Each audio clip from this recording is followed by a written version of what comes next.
en chantier. Joël Giraud.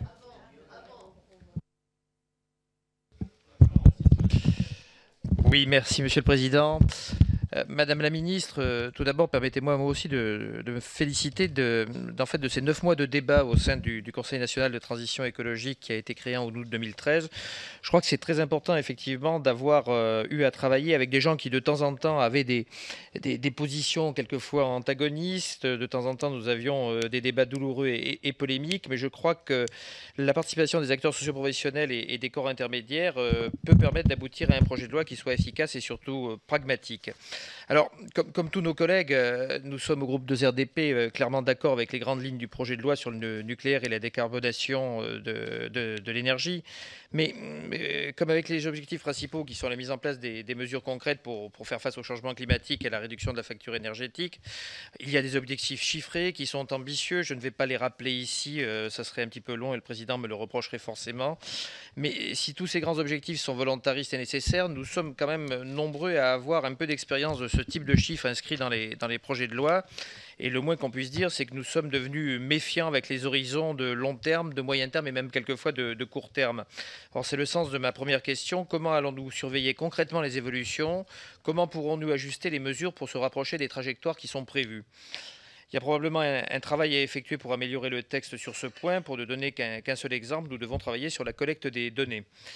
Il y a aussi beaucoup d'autres sujets qui méritent des précisions ou des améliorations et je prendrai simplement quelques exemples dans le temps qui m'est imparti. Nous sommes heureux de l'inscription dans la loi du concept de territoire à énergie positive et nous voulons encourager toutes les initiatives en ce sens. Avec ce qui est pour l'instant prévu, nous ne sommes pas sûrs que cela soit un grand succès, se traduise vraiment concrètement sur le terrain. Concernant la rénovation des bâtiments, pour économiser l'énergie, il ne faut pas se voiler la face, les montants en jeu sont colossaux et les contraintes financières devraient nous inciter à un peu de prudence. Cela étant, l'enjeu est vraiment d'importance, je l'ai souvent rappelé d'ailleurs, notamment s'agissant des logements sociaux, mais également de la rénovation de l'immobilier de loisirs. Nous avons là de magnifiques passoires énergétiques sur nos territoires. Et s'agissant des logements sociaux qui appauvrissent considérablement les personnes qui y logent, tout simplement parce que l'énergie ne fait pas partie de l'assiette de la location personnalisée au logement et nous avons des populations qui s'appauvrissent tout simplement parce qu'ils sont dans des passoires énergétiques en termes de logements sociaux. Au sujet des réseaux de chaleur et du code minier pour la géothermie, je crois qu'il y a encore des ajustements si nous décidons d'accélérer le mouvement. Nous vous proposerons également des amendements pour améliorer la situation de la sûreté nucléaire, de la micro-hydroélectricité ou encore sur les fournisseurs d'électricité coopératifs.